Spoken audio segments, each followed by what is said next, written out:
오늘 말씀 제목은 명령하는 말을 너희는 가감하지 말고 라는 제목으로 말씀을 나누도록 하겠습니다. 오늘 4장 1절부터 4절까지의 말씀을 읽었고요. 오늘 실제로 시작되어지는 본문은 2장 26절부터 보도록 하겠습니다. 오늘 우리 교회 안에서 하나님 앞에 예배드리고 말씀을 전할 때 4장 1절부터 4절까지의 말씀이 토대가 되는 겁니다. 왜 지금 창세기서부터 지금 출애굽기, 레위기, 민수기, 신명기 계속해서 하나님의 말씀을 증거하고 있는가? 왜 순서대로 하나님의 말씀을 전하는가? 라는 것들을 오늘 신명기 4장에서 우리에게 말씀하고 있죠. 명령하는 말을 너희는 가감하지 말고 다 가르쳐라 라는 겁니다.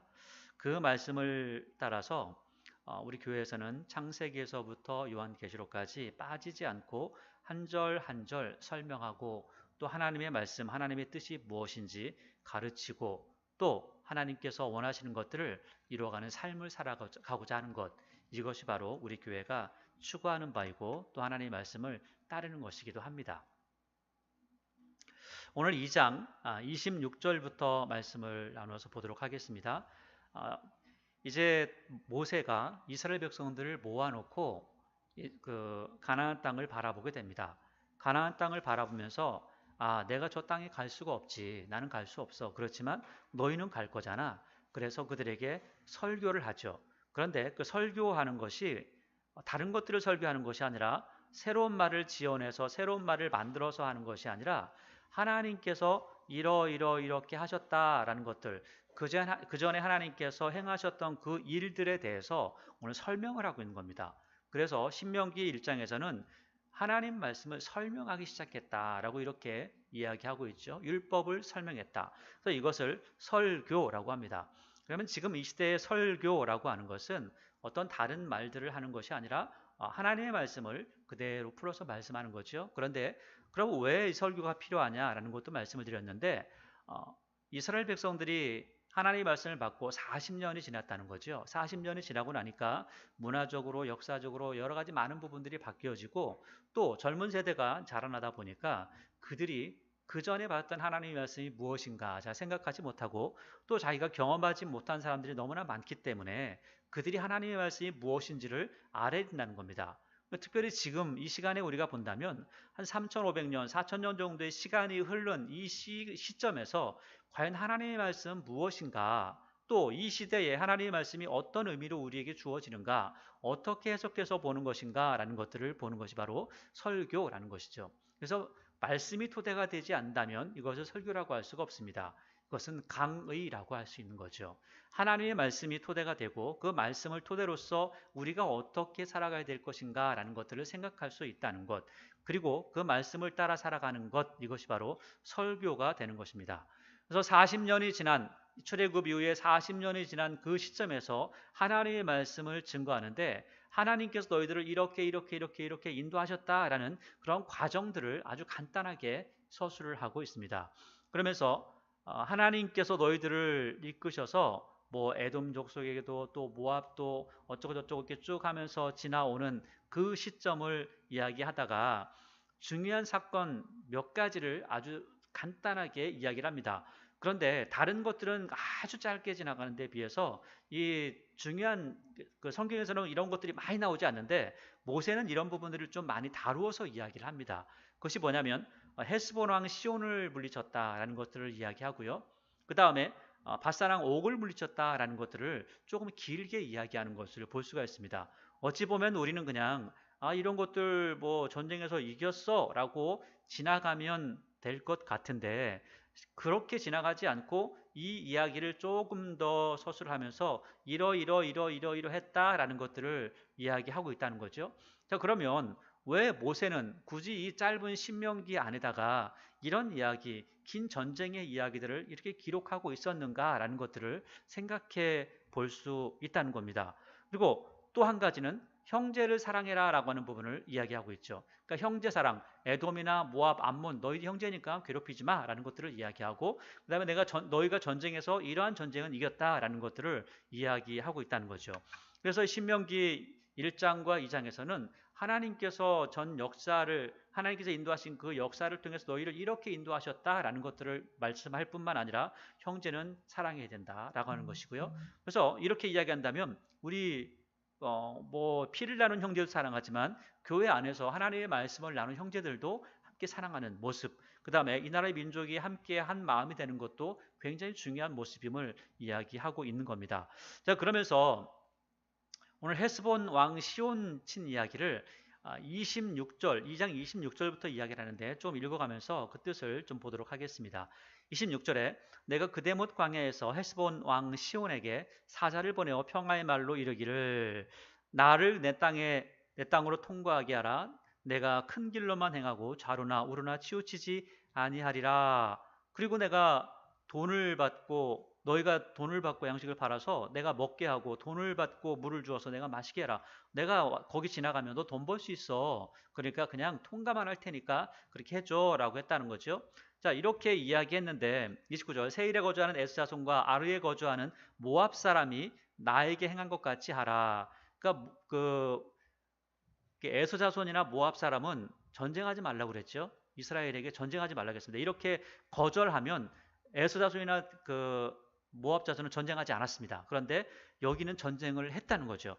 그러니까 여기 에서 자손도 모압 자손도 나는 전쟁을 안 했어. 그냥 지나갔어. 그러니까 내게 행한 것 같이 하라. 그리하면 내가 요단을 건너서 우리 하나님 여호와께서 우리에게 주시는 땅에 이를 거야. 이렇게 말했더니 30절 헤스본 왕 시온이 우리가 통과하기를 허락하지 아니하였으니 이는 내 하나님 여호와께서 그를 내 손에 넘기시려고 그의 성품을 완강하게 하셨고 그의 마음을 완고하게 하셨음을 오늘날과 같으니라. 그러니까 지금 모압이나 암몬, 에돔 같은 경우는 이렇게 안 돼, 못 지나가. 에돔 같은 경우도 못 지나가겠거든요. 못 지나가라고 했을 때 그렇구나라고 하고 돌아서는 것이 아니라 이 사람들하고는 전쟁을 했다는 거예요. 그러니까 왜 전쟁을 했냐면 왜 전쟁을 하지 않았냐, 왜 했냐라고 하는 걸 따진다면 이쪽은 형제이기 때문에 하지 말라는 겁니다. 이쪽은 형제가 아니니까. 그리고 그들은 악한 족속이니까. 왜냐하면 가나안 땅이라고 하는 곳은 아모리 족속의 죄가 아직 관영하지 않았다. 지금은 아모리 족속의 죄가 가득 찼다라고 하는 것들을 말씀하고 있거든요. 이 아모리 족속의 죄, 그래서 가나안 땅에 살고 있는 아모리 족속의 죄가 가득 찼기 때문에 이제는 그 땅을 더 이상 둘 필요가 없어. 그래서 그 땅을 완전히 멸망시키는 거야. 그러니까 너희들이 가야 돼 라고 하는 거죠. 근데 만약에 너희들이 또 죄를 지으면 어떻게 돼? 너희들도 그들이 망한 것처럼 똑같이 망할 거야 라고 하는 거죠. 그래서 아모리 족속하고 싸운다는 겁니다. 싸우는데 31절 그때 여호와께서 내게 이르시되 내가 이제 시온과 그의 땅을 내게 넘기노니 너는 이제부터 그의 땅을 차지하여 기업으로 삼으라 하시더니 시온이 그의 모든 백성을 거느리고 나와서 우리를 대적하여 야하스에서 싸울 때에 우리 하나님 여호와께서 그때 그를 우리에게 넘기심에 우리가 그와 그의 아들들과 그의 모든 백성을 쳤고 다 진멸했다라는 이야기를 하고 있죠. 근데 그 땅이 어디냐면 36절에 우리 하나님 여호와께서 그 모든 땅을 우리에게 넘겨주심으로 아르논 골짜기 가장자리에 있는 아루엘과 골짜기 가운데 있는 성으로부터 길르앗까지 길르앗이라고 하는 그 땅까지 차지했다라고 하는 그 길르앗이라는 땅은 나중에 굉장히 많이 나오는 땅입니다. 많이 나오고 많이 이야기하고 있는 부분이기도 하죠. 그런데 다 차지했는데 37절 오직 암몬 자손의 땅 야복강가와 산지에 있는 성읍들과 우리 하나님 여호와께서 우리가 가기를 금하신 곳은 내가 가까이 하지 못하였느니라. 왜 가기를 금하게 하셨죠? 형제의 땅이기 때문에 형제를 괴롭히지 말라. 형제와 싸우지 마라. 형제와 전쟁하지 마라 라는 것이 하나님의 말씀이었다는 겁니다. 그러니까 형제하고는 싸우지 말라는 거죠. 그러니까 절대 형제하고는 다투지 말라. 그래서 마태복음에 보면 형제하고 싸워가지고 원망 들을 만한 일이 생겼냐? 그러면 가서 즉시 화해하고 하나님 앞에 예배드리고 예물도 드려라 라고 하는 부분까지도 말씀을 하고 있는 거죠. 어쩌면 에돔이나 나중에 암몬 같은 경우도 이스라엘을 얼마나 괴롭혔는지 모릅니다. 실제로 많이 괴롭혔습니다. 그럼에도 불구하고 사랑하는 마음으로 품어줄 것을 성경은 계속해서 말씀을 하고 있습니다. 아니 하나님께서 그렇게 말씀을 하고 있는 거죠. 자, 그리고 이렇게 전쟁을 했다는 겁니다. 그 전쟁을 했는데 그냥 이 사람들하고 왜 전쟁을 했는지는 잘 모르지만 어쨌든 간에 그들을 쳤다라는 이야기만 나옵니다. 그리고 이게 모압 암몬하고는 싸우지 않았다라는 게 나오고 있죠. 자, 근데 그 이유가 이 3장을 읽다 보면 그 이야기를 하고 있습니다. 3장에 우리가 돌이켜 바산으로 올라가매 바산왕 옥이 그의 모든 백성을 거느리고 나와서 우리를 대적하여 에드레에서 싸우고자 하는지라. 여호와께서 내게 이르시되 그를 두려워하지 말라. 자, 여기서 특별히 3장 2절을 보니까 하나님께서 뭐라고 하시냐면 모세에게 이렇게 말씀하시는 거죠. 야, 쟤들 두려워하지 마. 쟤들 무서워하지 마. 라고 말씀을 하고 있는 겁니다. 자, 그러면 우리는 생각하죠. 아니 뭐 싸우지도 않았는데 갑자기 무서워하지 말라고 그래. 전쟁에서 금방 이겼는데 왜 무서워하지 말라고 하냐면 무서워할 만하기 때문에, 정말 두려운 존재이기 때문에 그렇습니다. 왜 두려운 존재냐라는 것은 그 뒤에 보면 그 이야기를 하고 있습니다. 내가 2절이죠. 3장 2절 여호와께서 내게 이르시되 그를 두려워하지 말라. 내가 그와 그의 모든 백성과 그의 땅을 내 손에 넘겼으니, 벌써 하나님께서는 끝냈다는 겁니다. 끝났다는 거예요. 내가 헤스본에 거주하던 아모리 족속의 왕 시온에게 행한 것 같이 그에게도 행해. 뭐 쟤들 그 외모를 보지 마. 외모를 보지 말고 하나님께서 끝낸 거야. 내가 끝낸 거야. 그러니까 싸워. 그 시온이라고 하는 그 왕, 그 사람도 아모리 족속의 그 모습도 두려운 모습이었지만 정말 두려운 모습이었어요. 왜냐하면 아모리 족속이 그 모압 왕 발락을 친 적이 있거든요. 그 모압 왕 발락이 꼼짝 못하고 졌던 그런 상황들이 있었습니다. 그것을 우리가 보았던 민수기 22장에 그 이야기를 하고 있습니다. 그 시인이 시까지 지어가지고 아주 기록까지 남겨놨어요. 야, 아모리 족속이 얼마나 센지 말이야. 모압을 때려잡았대 라고 하는 이야기가 나오고 있는 거죠. 그러니까 그 사람들이 싸움을 못하는 사람이 아니었다는 겁니다. 아모리 족속이 싸움을 못하는 사람이 아니었다는 거죠. 이스라엘 백성은 싸움을 잘하는 사람이 아니었죠. 왜? 이 사람들은 애굽에서 나온 사람들이니까, 전쟁하려고 용병으로 썼던 사람들이 아니기 때문에 싸움을 잘하는 사람들이 아니었다는 겁니다. 그런데도 불구하고 하나님께서 아모리 사람들을 이기게 하시고, 전쟁을 그렇게 잘하는, 싸움을 그렇게 잘하는 사람들을 이기게 하시고, 또 이 바산왕 옥을 딱 뵀는데 그 산을 보니까 이스라엘 백성들이 기절을 하는 겁니다. 너무너무 무서운 거예요. 그러니까 하나님께서 그들을 두려워하지 마라 이렇게 이야기하죠. 그 왜 이렇게 무서워할까? 왜 여기 나오지 않는데 뭘 무서워했다고 그래? 라고 할 수 있는데, 두려워하지 말라는 게 첫째 증거고요. 그 뒤에 보면 그럴 만합니다. 3절에 우리 하나님 여호와께서 바산 왕 옥과 그의 모든 백성을 우리 손에 넘기심에 우리가 그들을 쳐서 한 사람 남기지 아니하였다. 다 죽였다. 다 진멸했다. 전쟁을 이겼다라는 것들을 말씀하고 있죠. 자, 그래서 차지한 게 뭐냐면 4절에 그때 우리가 그들에게서 빼앗지 아니한 성읍이 하나도 없는데 다 뺏었는데 그 성읍이 60이다. 곧 아르곱 온 지방이요 바산에 있는 옥의 나라이니라. 그 모든 성읍에 높은 성벽으로 들려서 있고 문과 빗장이 있어 견고하며, 그 지금 이게 그냥 대충 차지할 수 있는 땅이 아니라는 거예요. 견고했다는 거예요. 그런데 그 외에 성벽 없는 고을도 많아서 다 차지했어. 6절에 우리가 헤스본 왕 시온에게 행한 것 같이 그 성읍들을 멸망시키되 성읍의 남녀와 유아를 멸망시켰으나 다만 가축과 탈취한 것은 우리의 소유로 삼았다라고 이렇게 이야기를 하죠. 그러면서 8절에 그때 우리가 요단강 이쪽 땅을 아르논 골짜기에서부터 헤르몬 산까지 아모리 족속의 두 왕에게서 빼앗았으니, 그러니까 헤르몬 산이라고 하는 것은 우리가 그 알고 있는 시온산이라고 하는 겁니다.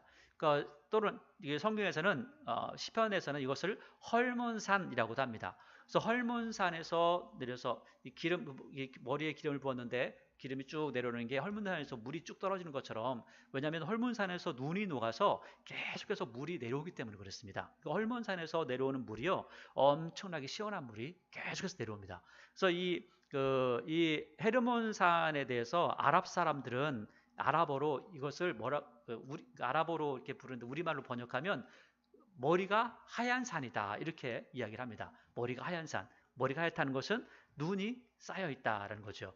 그리고 실제 이 헤르몬산이라고 하는 것은 하르 헤르몬이라고 해서 성별된 산, 거룩한 산이다라고 하는 그런 뜻을 가지고 있습니다. 그래서 우리가 찬양을 할 때도 거룩한 산, 시온산 이렇게 이야기하잖아요. 그러니까 왜냐하면 그 뜻이 그렇기 때문에 그래요. 뜻이. 그래서 동양에서 뺐다는 거예요. 헬몬산까지, 그러니까 이 허르몬산까지 이 땅을 빼앗았다는 겁니다. 그러니까 이 땅까지 벌써 지금 이스라엘 백성의 땅이 되었다는 거죠. 그런데 시간이 지나서 나중에는 이 산까지 못 갑니다. 그거 보면은 영토가 점점 줄어드는 것도 볼 수가 있는 거죠. 9절에 헤르몬산은 시돈 사람은 그 가로 해놓고 했죠. 헤르몬산을 시돈 사람은 시륜, 아모리 족속은 스릴이라고 불렀다. 그러니까 이 가로 친 것은 후대에 다른 사람들이 지금 사람들이 시론이라고 부르기도 하잖아. 지금 어떤 사람들은 스닐이라고 부르잖아. 그게 바로 헤르몬산이야. 그건 이 사람들은 이렇게 부르고 저 사람들은 이렇게 부른다라고 설명을 해주는 겁니다. 그러니까 지금 교육하는 과정 가운데 신명기를 읽어주다가 사람들이 잘 못 알아들으니까 헤르몬산이 뭐야 뭐야 하니까 너희들이 알고 있는 시론 있잖아. 그게 헤르몬산이야. 이렇게 이야기하는 거죠. 10절에 우리가 빼앗은 것은 평원의 모든 성읍과 길르앗 온 땅과 바산의 온 땅, 곧 오게 나라 바산의 성읍 살르가와 에드라이까지니라. 그래서 11절에 설명을 해줍니다. 다시 왜? 못 알아들으니까.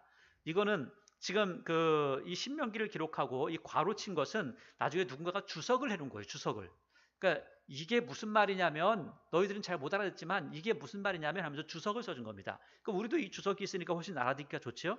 그래서 11절에 르바임 족속의 남은 자는 바산 왕 옥뿐이다. 그러니까 르바임 족속의 남은 자는 바산 왕 옥이라는 것은 르바임이라고 하는 게 잘 모르죠.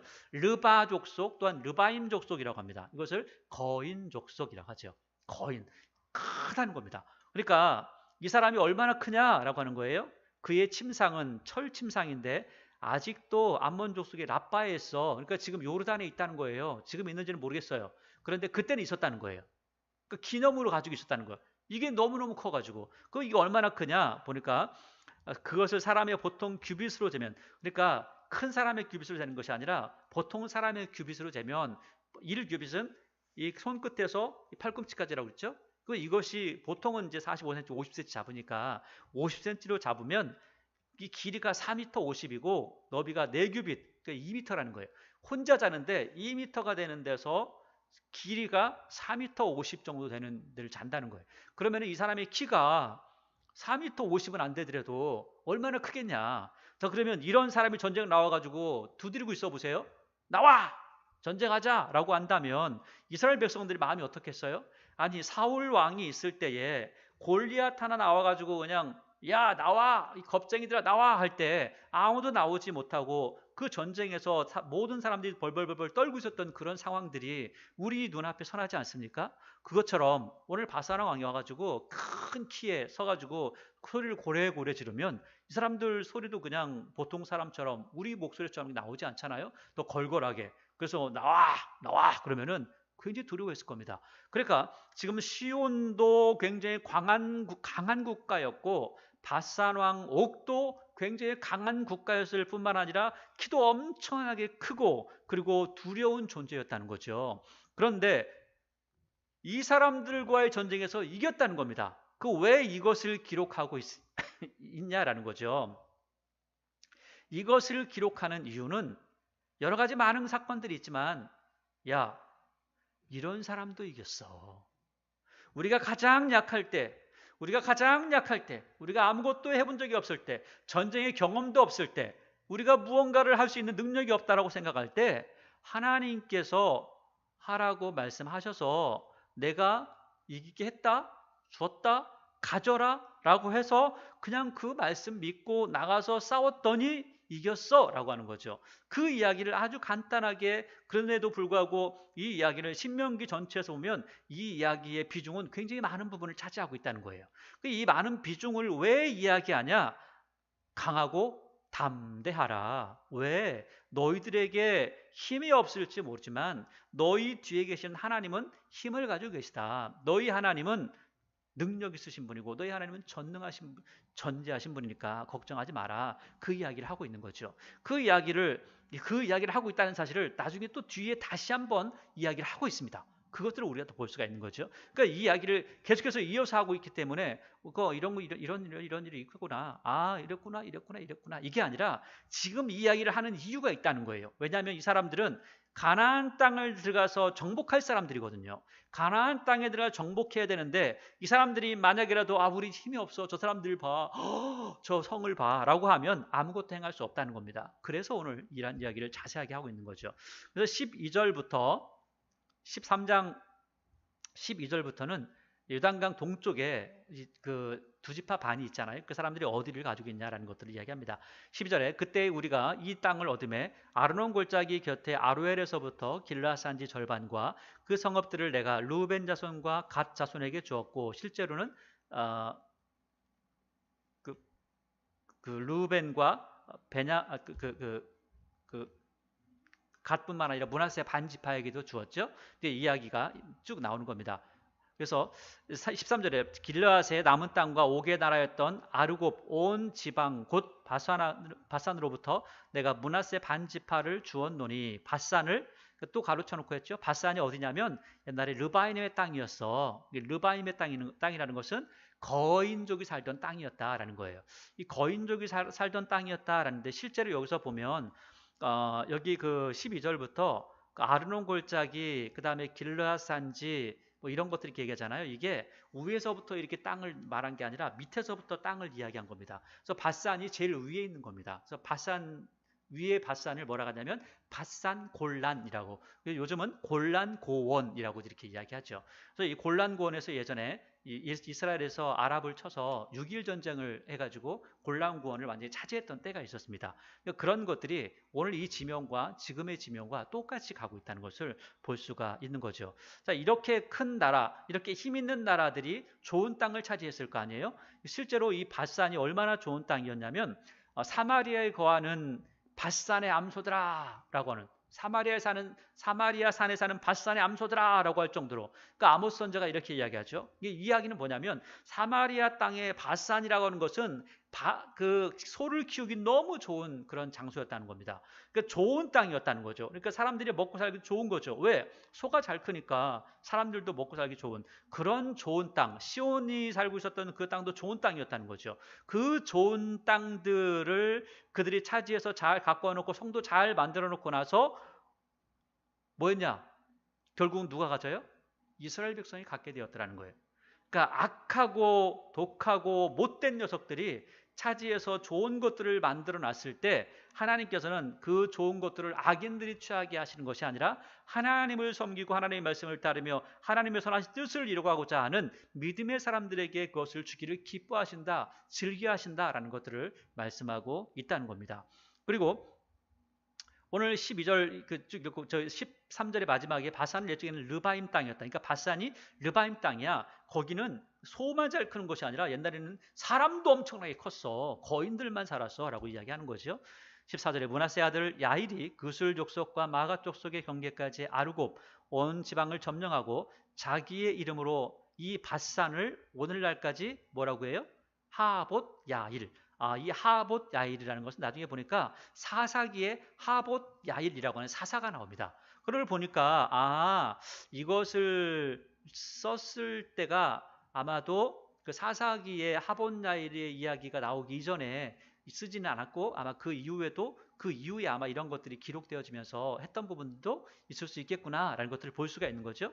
그러니까 이 바산이라는 곳이 하봇 야일로 바뀌었지만 또 나중에 바산이라고 하는 이름으로 또 바뀌었고, 그러니까 원래 이름 바뀐 거죠. 지금은 바산 골란, 또 골란 고원, 높은 지대에 있으니까 그렇게 이야기를 하고 있다는 겁니다. 자, 그리고 15절에 내가 마길에게 길르앗을 주었고, 길르앗의 향유가 나오죠. 좋은 기름이 나오고 있다는 거예요.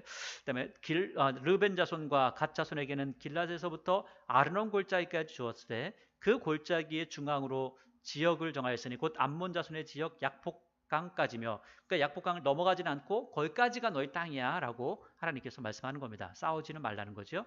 또 17절 또는 아라바와 요단과 그 지역이요 긴네렛에서 아라바 바다 곧 여메와 비스가산 기슭에 이르기까지 동쪽 지역이니라. 그때 내가 너희에게 명령하여 이르기를 너희 하나님 여호와께서 이 땅을 너희에게 주어, 그러니까 너희에게 주었다. 그러니까 너희는 르우벤과 갓과 므낫세 지파 반이죠. 이 사람들에게 줬다는 거예요. 그러니까 이스라엘 백성 모두에게 준 게 아니라 기업이 되게 하였은즉 너희의 군인들은 무장하고 너희의 형제 이스라엘 자손의 선봉이 되어 건너가되, 그러니까 너희들이 이 땅을 차지했지만 군대는 다 따라서 어디까지 가야 돼요? 가나안 땅에 들어가서 정복하고 다시 가야 돼. 이 이야기를 하는 겁니다.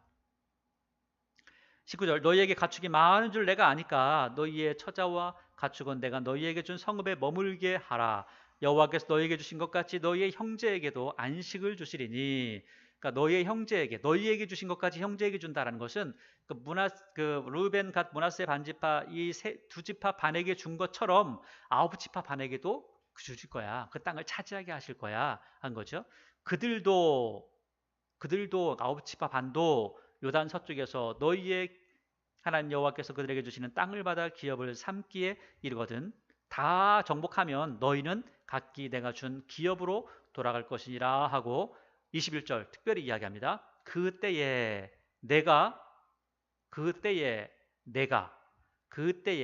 이 모든 것들을 다 정리하고 그때 내가라는 것은 모세죠. 모세가 여호수아에게 명령하여 이르기를 특별히 모세가 다 나누고 나서 여호수아에게 명령을 해요. 그러니까 명령하는데 다른 걸 명령하지 않아요. 그 뒤에 보면 아주 이상하게 특이한 말을 해요. 뒤에 보니까 너희의 하나님 여호와께서 이 두 왕에게 행하신 모든 일을 내 눈으로 보았거니와 특이하게도 모세가 그 이야기를 하는 겁니다. 왜 이 이야기를 할까요? 지금 모세가 이스라엘 백성들을 다 모아놓고 다 정리한 다음에 여호수아를 딱 지도자를 불러다 놓고 하는 말이 야, 너 이거 봤지? 그거 봤지? 내가 설교한 거 들었지? 너 그리고 지금까지 전쟁한 거 다 봤지? 뭘 봤어? 시온도 옥도 어떻게 했어? 이겼잖아. 어떻게 이겼어? 또 힘 가지고 이겼어? 아니잖아. 하나님께서 하셨잖아. 자, 그러면 너 가나안 땅 들어갈 때 어떻게 할 거야? 가나안 땅 들어가면 너 쉽지 않을 텐데 어떻게 할 거야? 하나님만 의지해. 그래서 이 이야기를 나중에 여호수아서 1장에 보면 너는 좌로나 우로나 치우치지 마. 오직 하나님만 바라봐라. 하나님께서 무엇을 말씀하셨는지 그것만을 바라봐라 라고 계속해서 이야기를 하고 있는 겁니다. 그러니까 지금 그 시온에 대한 이야기나 그 다음에 바사랑 옥에 대한 이야기를 기록하고 있는 것은 이스라엘 백성도 마찬가지고 또 오늘 여호수아에게도 마찬가지고 하나님만 바라보면 하나님께서 하시는 거야 라는 것들을 말씀하고 있다는 거죠. 그래서 내 눈으로 보았거니 나는 내가 가는 모든 나라에도 여호와께서 이와 같이 행하실 거야. 지금 시온에게 행하신 것처럼 행하실 거고 옥에게 행하신 것처럼 행하실 거야. 걱정하지 마. 너는 힘이 없다고 너는 유약하다고 말하지 마. 하나님께서 행하시니까 그 이야기를 하고 싶어서 지금 그 이야기를 기록한 겁니다. 그러니까 사실은 이스라엘 백성들의 40년의 여정 가운데 보면 그렇게 큰 비중이 있는 그렇게 오랜 시간을 두고 전쟁했던 그 사건들이 아니에요. 그럼에도 불구하고 그것을 길게 서술하고 또 그 이야기를 강조해서 하는 이야기는 뭐냐면 강조하고 나서 하고 싶었던 이야기는 뭐냐면 걱정하지 마. 하나님께서 너희를 인도하신다. 하나님께서 너희를 붙들어 주신다라는 것들을 말씀하고 싶었던 거죠. 그래서 22절 너희는 그들을 두려워하지 말라. 그들이라는 것은 저 가나안 땅에 살고 있는 아모리 족속 그리고 7 그 족속들을 이야기하고 있는 거죠. 그들을 두려워하지 말라.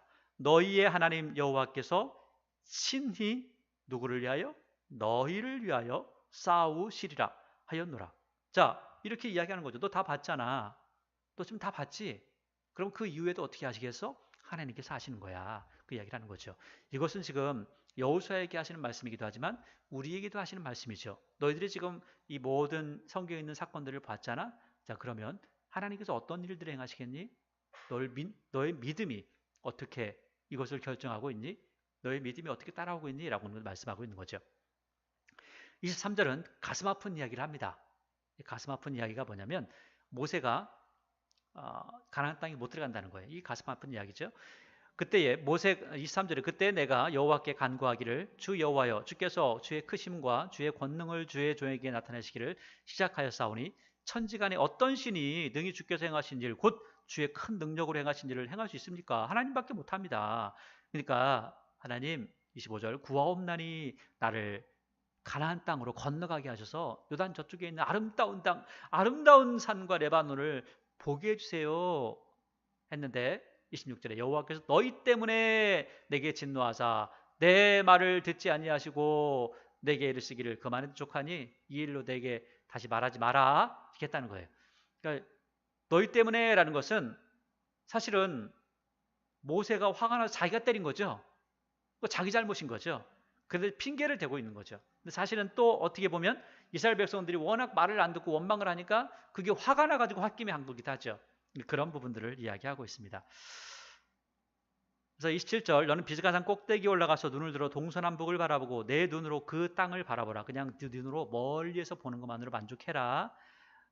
소단을 건너지 못할 거야 라고 말씀하고 28절 너는 여호수아에게 말하여 명령하고 그를 담대하게 하며 그를 강하게 하라. 왜 자꾸 이렇게 이야기할까요? 여호수아의 모습 속에 약한 모습이 좀 있었던 거예요. 연약한 모습이. 그는 이 백성을 거느리고 건너가서 내가 볼 땅을 그들이 기업으로 얻게 하리라 하셨느니라. 그때 우리가 벳부엘 맞은편 골짜기에 거주하였느니라. 이스라엘 백성들 60만 명을 끌고 가기에는 쉬운 일이 아닙니다. 모세도 어려운 일이었거든요. 그러니까 여호수아도 참 어려운 일이었을 텐데 하나님께서 여호수아에게 걱정하지 마, 내가 할 거야 라고 하시는 거죠. 그리고 나서 이제 4장으로 딱 들어와서 4장 1절부터 말씀하고 있는 것은 하나님의 말씀을 가르치라는 겁니다. 하나님의 말씀 4장 1절에 이스라엘아 이제 내가 너희에게 가르치는 규례와 법도를 듣고 준행하라. 자 보세요. 4장 1절을 보니까 이스라엘아 이제 내가 너희에게 가르치는 규례와 법도를 듣고 준행해라. 이때는 가르치는 규례와 법도를 듣고 준행하는 거죠. 지금은요. 가르치는 것을 우리가 읽고 그 다음에 듣고 그 다음에 하나님 말씀대로 사는 겁니다. 그러니까 지금은 읽고 듣고 말씀대로 살아가는 거죠. 그러니까 이것을 함께 볼 수 있어야 됩니다. 이때는 적혀 있는 게 없습니다. 왜냐하면 그 당시에는 읽을 수 있는 사람이 제한되어 있거든요. 왜냐하면 지금은 성경책을 모두 가지고 있지만 이때는 성경책을 모두 가지고 있는 것도 아니고 모세만이 가지고 있는 거고 이거는 모세가 설교하고 있는 상황이었으니까 뭐 기록되어 있는 것도 아닌 거니까 이렇게 이야기하는 거죠. 그리하면 너희가 살 것이요 하나님의 말씀을 가르치고 그 말씀대로 듣고 살아가면 그러면 너희가 살 거야. 살 거야. 그리하면 너희가 살 것이요 너희 조상이 하나님 여호와께서 너희에게 주시는 땅에 들어가서 그것을 얻게 되리라. 그러니까 이것을 이야기하는 겁니다. 그리고 나서 너희들이 실제로 그런 거 경험했어 라는 것들을 또 다시 한번 예를 들어서 이야기합니다. 그 내용이 3절 이하의 내용이 그런 이야기 아주 예를 들어서 정확하게 이런 예가 있잖아. 너 말씀 듣는 사람들은 이랬잖아. 듣지 않은 사람들은 이랬잖아 라는 것들을 정확하게 말씀하고 있는데 2절은 다른 이야기를 먼저 합니다. 2절은 1절에 이어서 계속해서 이어지는 이야기를 한 가지를 하는데 내가 너희에게 명령하는 말을 이것을 조금 우리가 바꿔서 보게 되면 지금 우리가 보는 이 모세가 명령하는 말은 뭐가 됐죠? 성경이 됐죠. 성경. 그러니까 우리가 듣고 있는 우리가 지금 보고 있는 이 말씀은 모세가 증거할 때는 그저 명령이었죠. 그때는 설교였죠. 그런데 설교였는데 지금은 우리에게 성경이 되어진 거죠. 그러면 이게 뭐라고 하냐면 너희에게 명령하는 말 성경을 너희는 가감하지 마라. 더하지도 말고 빼지도 말고 모든 것들을 다 너희들이 들어라 라는 거죠. 읽고 듣고 또 너희들이 가감해서 어떤 건 지키고 어떤 거는 빼고 하지 말라는 거예요. 그래서 마태복음에도 보니까 하나님의 말씀을 빼고 듣는 사람들이 있더라는 거예요. 빼고 지키는 사람들이 있더라는 겁니다. 그런 사람들은 천국에 가면 아주 작다고 인정을 받을 거야 라고 그렇게 말씀을 하고 있는 거죠. 그러니까 가감하지 말고 먼저는 가르쳐야지만이 가감하지 않고 들을 수 있는 겁니다. 그래서 창세기에서 계시록까지 내용이 무엇인지 이 내용들을 가감하지 않고 들을 수 있다면 그리고 가감하지 말고 그 말씀을 따라 살 수 있다면 그 사람이 진짜 하나님을 사랑하는 사람이고 하나님의 선하신 뜻을 따르고자 그리고 하나님을 기쁘시게 하는 사람을 우리가 알 수 있다는 거죠. 그런데 너무나 많은 사람들이 가감하는 경우가 많습니다. 그래서 가감해가지고 하나님의 말씀이 마치 이거인 것 여기까지만인 것처럼 하나님의 말씀이 이것만 있는 것처럼 이렇게 자꾸만 이야기한다는 거죠. 그래가지고 하나님을 오해하고 하나님의 말씀을 우리가 자꾸 축소시키는 그런 경우도 있고 때로는 종교인들 중에 특별히 하나님의 말씀을 많이 읽고 많이 보고 많이 안다는 사람들 중에 하나님의 말씀을 이용하는 경우도 굉장히 많이 있다는 거죠. 마치 법학자들이 법을 이용해서 자기의 빠져나갈 길을 만들듯이 하나님의 말씀을 잘 아는 사람들이 그렇게 하는 경우가 생기더라는 겁니다. 그래서 그런 사람들을 들어서 예수님께서 뭐라고 하세요? 고르반이라고 해서 부모님께 드릴 걸 다 하나님께 드렸습니다 라고 하면 부모를 섬기지 않아도 된다, 이런 법을 만들어 놓은 것이 율법학자들이거든요. 법학자들입니다. 하나님의 말씀을 잘한다고 하는 그 사람들이 결국 그 일들을 하고 있더라는 겁니다. 그런데 이 가감하지 말라는 것은 오늘 신명기 말씀에서만 이야기하는 것이 아니고요, 군데군데에서 가감하지 마라, 다 가르쳐라. 마태복음도 그 말씀을 예수님께서 직접 다 하셨다고 그랬잖아요. 또 뿐만 아니라 계시록 제일 마지막 부분에도 더하거나 빼지 말라, 이렇게 이야기를 하고 있습니다.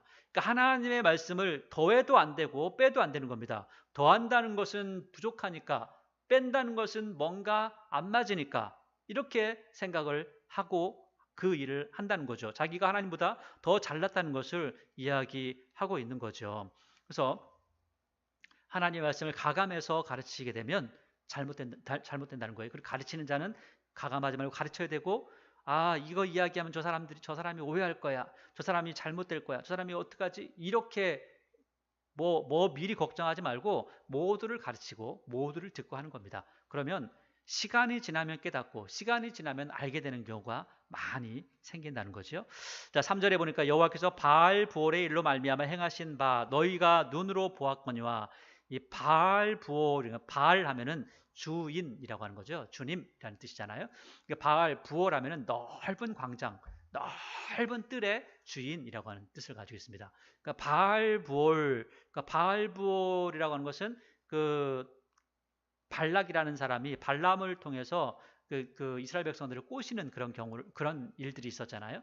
그래서 그런 일들, 그 일이 있어가지고 결국 뭐 이스라엘 백성들이 미디안 여자들과 더불어서 이 신에게 절하기 시작하는 겁니다. 이 신에게 절하는 이 사건, 굉장히 충격적인 사건이었죠. 40년 동안 하나님을 섬겼던 사람들이 하는 일이 갑자기 가가지고 다른 신을 섬기는 그 일들을 하더라는 거예요. 말도 안 되는 일을 했는데, 이 일들, 그러니까 지금 이 이야기를 하는 게 뭐냐면, 너희가 하나님 말씀 듣고 하나님 말씀대로 살면 너희가 살 거야 라고 하는 그 이야기를 먼저 했잖아요. 그리고 가감하지 말고 다 가르치고 다 들어, 그리고 말씀대로 살아야 돼 라는 것들 이야기했잖아요. 그러니까 오늘 여기서 그 얘기하는 겁니다. 너희들이 말이야 하나님 말씀대로 살면 사는 경우가 이런 거고, 너희들이 하나님 말씀대로 살지 않으면 죽는 경우가 이런 경우야. 그래서 하나님 말씀 너희들이 불순종한 때가 있었어. 언제? 바알부올에 가서 발람이라는 사람이 미디안 여인들을 데려와가지고, 남자들을 꼬셔가지고 데려가니까는 우상에게 절을 하더라. 그 이야기를 하면서 그 사람도 어떻게 됐냐? 말씀대로 살았냐 안 살았냐? 살지 않았지? 그러니까 어떻게 됐어? 라고 하는 그 이야기예요. 3절에 여호와께서 바알부올로 말미암아 행하신 바를 너희가 눈으로 봤잖아. 바알부올을 따른, 그러니까 바알부올 그 우상을 따라간 모든 사람을 너희 하나님 여호와께서 너희 가운데서 멸망시켰어. 하나님 말씀대로 안 하니까 죽잖아. 우상 숭배하니까 죽잖아. 끝장났잖아. 내가 4절에 그런데 오직 너희 하나님 하나님께 붙어서 떠나지 않는 너희는 오늘까지 다 생존했다. 그러니까 하나님 말씀대로 사는 사람들은 죽지 않았어. 걱정하지 마. 그래서 4장 1절에 하나님 말씀대로 살면 살 것이요 라는 이야기를 지금 3절부터 예를 들어서 한 가지를 이야기하고 있는 겁니다. 그리고 이 4장 1절과 2절이 이어지는 것은 하나님의 말씀을 가르치는데 그냥 가르치지 말고 모두 가르쳐, 빼고도 하지 마, 모두 가르쳐, 더하지도 마라는 것들을 계속해서 말씀하고 있는 거죠. 그러니까 이 이야기가, 여기 두 가지 이야기가 좀 섞여 있다 보니까 이 부분을 섞여 있어서 잘 생각하지 못하고 가면 한 가지를 보거나 때로는 두 가지 다 못 보는 경우도 있으니까 그런 부분을 살펴보라는 겁니다. 자, 5절에 내가 나의 하나님 여호와께서 명령하신 대로 규례와 법도를 너희에게 가르쳤나니. 그러니까 지금 오늘 모세도 어떤 이야기를 하는 거냐면, 난 다 가르쳤다. 나 너에게 다 가르쳤어. 모든 것들을 다 가르쳤다. 그 이유가 뭐냐면, 이는 너희가 들어가 기업으로 차지할 땅에서 그대로 행하게 하려 함이라. 그냥 듣고 나서 만족하는 것이 아니야. 귀만 즐거운 게 아니야. 그게 아니고 듣고 행하게 하려고 이 말씀을 너에게 다 가르쳤다라고 이야기를 설명을 하는 겁니다. 자, 6절에 보니까 이 이야기가요 아주 굉장히 중요하고, 또 우리가 다시 한번 4장 말씀을 여러분들이 기억하시면서 많이 읽고 생각을 하시는 게 좋을 것 같습니다. 이 이야기가 6절에 너희는 지켜 행하라. 그러니까 듣고 끝나면 안 돼요. 하나님의 말씀을 듣고 끝나면 안 돼요. 지켜 행하라. 지켜 행하라. 이것이 여러 민족 앞에서 너희의 지혜요 너희의 지식이라. 그러니까 하나님의 말씀을 듣고 끝나면 안 됩니다. 하나님의 말씀을 듣고 말씀을 따라 살아가면 그러면 그것이 뭐가 되냐면 여러 민족 앞에서 너희의 지혜가 되고 너희의 지식이 될 거야. 너희는 몰라. 근데 사람들이 보면서 말할 거야. 와, 쟤들은 왜 저래? 야, 쟤들은 왜 이상해? 왜 우리 똑같은 밥 먹고 살아가는데 쟤들은 왜 이렇게 지혜롭게, 왜 이렇게 지식 있게 살아가지? 왜 이렇게 멋지게 살아가지? 라고 이야기한다는 거예요. 그러면서 다시 뒤에 나오죠. 그들이라는 것은 뭐죠? 여러 민족들이, 여러 사람들이, 세상 사람들이, 하나님 알지 못하는 사람들이 이 모든 규례를 듣고, 그러니까 지금 이스라엘 백성들이 하나님의 말씀을 듣고 지키고 그 말씀대로 살았잖아요. 그러니까 복을 받은 거죠. 복을 받고 나니까 사람들이 저 사람들이 왜 복을 받는 거야 하고 저 사람들이 가지고 있는 법이 뭐야? 저 사람들이 섬기는 신이 뭐야? 그럼 저 말씀이 뭐야? 한번 들어볼까? 하면서 들어보기 시작하더라는 거예요. 그러니까 그 삶이 엉망이고 그 삶이 너무나 안 좋고 하면 사람들이 들을 이유가 없는 거죠. 들을 필요도 없는 거죠. 그런데 그 사람들이 너무 잘 돼 있는 겁니다. 너무 좋은 거니까 우리도 들어볼까 하면서 그들이 이 모든 규례를 들어본 겁니다. 들어보고 나서 말을 하는 겁니다. 이 사람들은 아직 살아보지 않았어요. 그래서 아직 살아보지 않고 그냥 들어보기만 했어요. 들어보고 나서 하는 말이 이 큰 나라 사람은 과연 지혜와 지식이 있는 백성이로다. 그러니까 하나님의 말씀이 우리는 졸립고 우리는 뭔가 힘들고 어렵고 왜 이렇게 길게 써가지고 이렇게 힘들게 만들어놨어? 이게 도대체 무슨 말이야? 뭔 번역을 해줘야 되겠어? 이렇게까지 말을 하는 사람도 있는데 실제로 전체를 사람들이 듣고 나서 뭐라고 하냐면 야, 역시 지혜가 있다. 아니 저 절에서 부처를 섬기고 있는 중들도 하나님의 말씀을 보면서 지혜가 있다고 하는 거 아니에요? 아니 간디 같은 경우도 마태복음의 5장에서 7장까지 산상수훈은 자기 삶의 모토로 삼고 살았다는 거 아니에요? 하나님의 말씀이 그렇게 지혜롭고 하나님의 말씀대로 살면 엄청난 능력이 나온다는 사실을 하나님을 알지 못하는 사람들도 하나님 말씀 보면서 깨닫고 있더라는 겁니다. 알고 있더라는 거예요. 단지 그들이 하나님을 믿지 않을 뿐이지 말씀에 능력이 있다는 사실은 그들도 알고 있다는 거예요. 믿지 않기 때문에 문제가 되는 거죠. 그런데 오늘 하나님의 말씀을 가지고 있는 우리가 행하지 않고 따르지 않으면 우리에게 무슨 지혜가 있겠습니까? 하나님의 말씀을 읽지도 않으면 지혜가 있는지 없는지도 모르는데 어떻게 살 수 있겠습니까? 하나님의 말씀을 읽고 하나님의 말씀을 듣고 하나님의 말씀대로 살 수 있다면 그러면 이것이 바로 우리가 말하지 않는 사이에 우리가 생각하지 않은 사이에 전도가 되는 거죠. 하나님 말씀이 우리의 삶을 통해서 증거가 되어지는 거죠. 사람들이 우리의 삶을 보고 나서 따라오기 시작합니다. 이삭이 그랬죠. 이삭이 어려움을 당할 때 우물을 파면 메꾸고 우물을 파면 메꾸고 사람들이 자꾸 와서 하는 겁니다. 근데 어느 순간 큰데 로봇이랑 가서 팠더니 우물이 딱 파지니까 사람들이 와서 뭐라고 그래요? 당신을 보니까 하나님이 살아계신 걸 알겠다. 나 당신 너무 두렵다. 당신 건들다 나 죽을 것 같다. 우리 조약을 맺자. 이런 이야기를 하는 것을 볼 수가 있습니다. 오늘 이렇게 잘 되니까 사람들이 와서 규례를 너네는 너네 그 말씀이 뭐야? 율법이 뭐야? 들어볼까? 라고 들어보니까 사람들이 지혜와 지식이 있는 백성이다라고 얘기하는 거죠. 그러니까 7절에 말씀하는 겁니다. 우리 하나님 여호와께서 우리가 그에게 기도할 때마다 우리에게 가까이 하신 것 같이 그 신과 가까이 함을 얻은 큰 나라가 어디 있냐? 야, 하나님하고 이렇게 가깝게 할 수 있는 그 나라가 어디 있냐? 우리가 그냥 하나님하고 이렇게 가까운데 다른 나라 사람들하고 가까이 하는 사람이 있을 것 같아? 없어. 우리가 출애굽기 19장에 보니까 너희를 제사장 나라 삼았다라고 말씀하는 것을 볼 수 있죠. 이것을 보니까 이스라엘 백성들에게만 그렇다는 거예요. 그래서 9절에 그러면 오직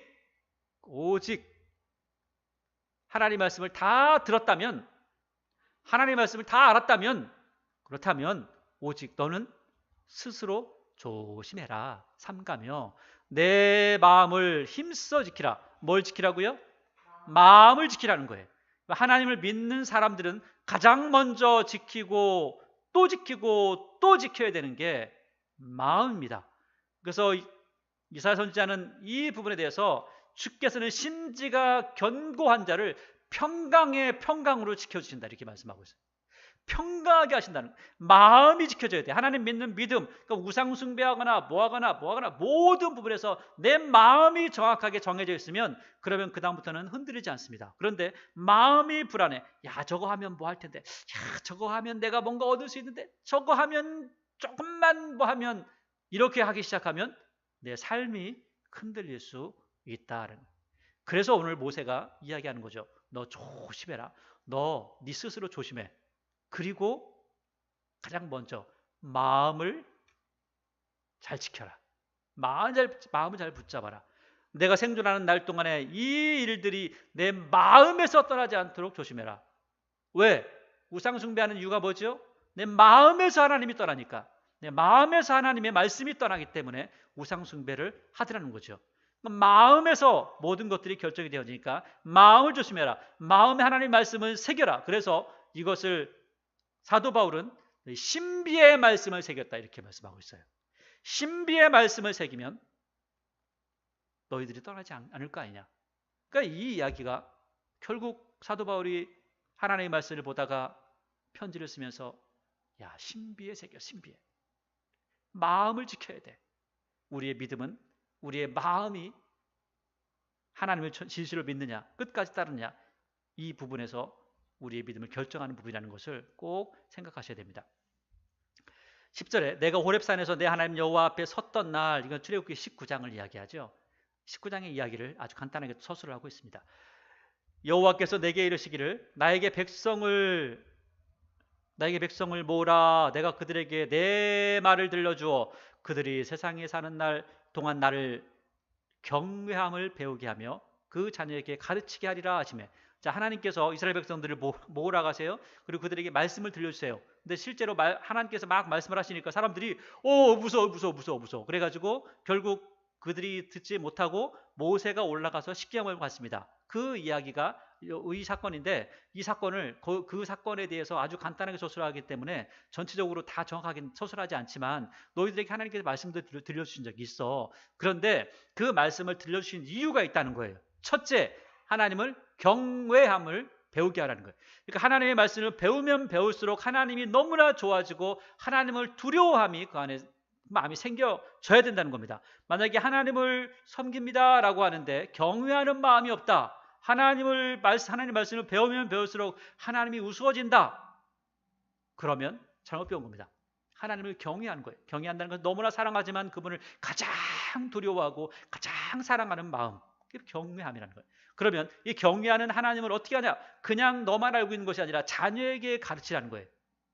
배우니까 가르칠 수 있는 거죠. 그래서 이 경외함을 배우고 가르쳐라, 가르치게 해라라는 것은 부모가 하나님의 말씀을 알아야 가르칠 수 있다는 겁니다. 그러니까 교회 안에 와서 신앙생활을 하는 것이 아니라, 교회 안에서만 배우는 것이 아니라 가정에서 배워야 된다는 거죠. 가정에서 배운다는 것은 하나님의 말씀을 교회에서 목회자를 통해서 배우고 가정에 가서 자녀들에게 가르친다는 겁니다. 가르친다는 것은 말로만 가르치는 것이 아니라 뭘로 보여주죠? 삶으로 보여준다는 거예요. 그래서 오늘 4장 6절 말씀이죠. 너희들이 말씀을 따르고 말씀대로 살아가면 사람들이 보고 그게 뭐예요? 자녀들도 마찬가지죠. 야, 아니 아빠, 엄마, 아니 어떻게 하면 그렇게 멋있게 살아요? 하면서 말씀을 배울 수 있도록 그렇게 하라는 겁니다. 11절 너희가 가까이 나와서 산 아래에 서니 그 산에 불이 붙어 불길이 충천하고 어둠과 구름과 흑암이 덮였는데 이때 사람들이 무서워가 덜덜 떨면서 우리가 저 말 듣다 죽을 것 같습니다 라고 이야기하죠. 12절 여호와께서 불길 중에서 너희에게 말씀하시되 음성뿐이므로 너희가 그 말소리만 듣고 형상 보지 못하였느니라.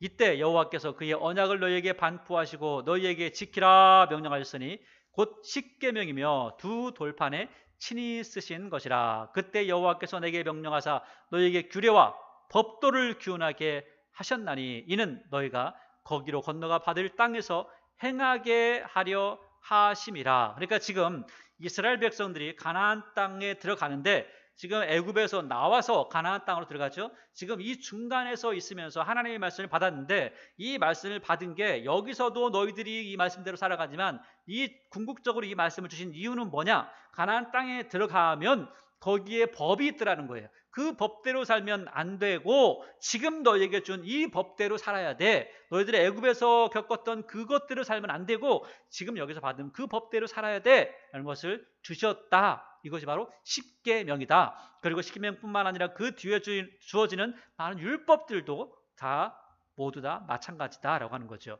그래서 14절 그때 여호와께서 내게 명령하사 너희에게 규례와 법도를 교훈하게 하지. 그러니까 그때도 가르쳤고 지금도 너에게 가르치고 있다. 이는 너희가 거기로 건너가 받을 땅에서 행하게 하려 함이니라. 그러니까 이야기는 출애굽기에 있었던 이야기인데 이렇게 했었어. 근데 거기는 어떤 사건만을 이야기했죠. 여기에는 그 사건에 대해서 해석을 해주면서 이러이러한 일은 이렇기 때문에 했던 거야 라는 것들을 이야기하는 겁니다. 그래서 어떠한 사건을 우리가 들여다보는 것도 굉장히 중요하고요. 그리고 그 사건이 우리에게 의미하는 바가 무엇인가 라는 것도 우리가 살펴볼 수 있다면 훨씬 더 좋은 부분이 되기도 하겠죠. 사실 오늘 이 4장 마지막 부분까지 가셔야 되는 부분이긴 한데 오늘 이 부분까지 마치고 다음 주에 뒷부분부터 쭉 살펴서 다시 한번 보도록 하겠습니다. 하나님께서 우리에게 말씀하는 부분들이 있죠. 먼저는 이스라엘 백성들에게 하나님께서 행하신 일들을 보여주고 앞으로 되어질 일들에 대해서 걱정하지 마. 내가 너와 함께하면 하나님께서 하시는 일들이 너를 통해서 이루어지는 거야. 내가 하는 일들이 너한테 이루어지는 거야 라고 말씀하시죠. 마찬가지로 오늘 여호수아는 그 말씀을 받고 실제로 전쟁에서 이겨나가면서 뭔가 잘못됐을 때, 뭔가 잘못 이루어졌을 때 하나님 앞에 다시 돌이키는 모습을 볼 수가 있습니다. 우리의 삶도 마찬가지죠. 우리의 삶 하나님께서 지금 이 순간까지 내가 너와 함께 했잖아. 그리고 네가 나를 의지할 때 이렇게 잘 됐잖아. 이렇게 좋았잖아. 근데 때로는 너희들이 이렇게 나갈 때 잘못되었을 때 네 삶을 한번 살펴봐. 정말 하나님의 뜻을 따랐는지 아니면 너희가 너희의 생각대로 살았는지라는 것들을 말씀하고 그리고 만약에 너희들이 하나님의 뜻을 따르지 않았다면 다시 하나님께로 돌이키면 하나님께서 다 들으신다라는 것들을 그 뒤에 계속해서 말씀하고 있는 부분이기도 합니다. 여러분의 삶 가운데 또 저의 삶 가운데 하나님의 은혜가 늘 가득하기를 바랍니다.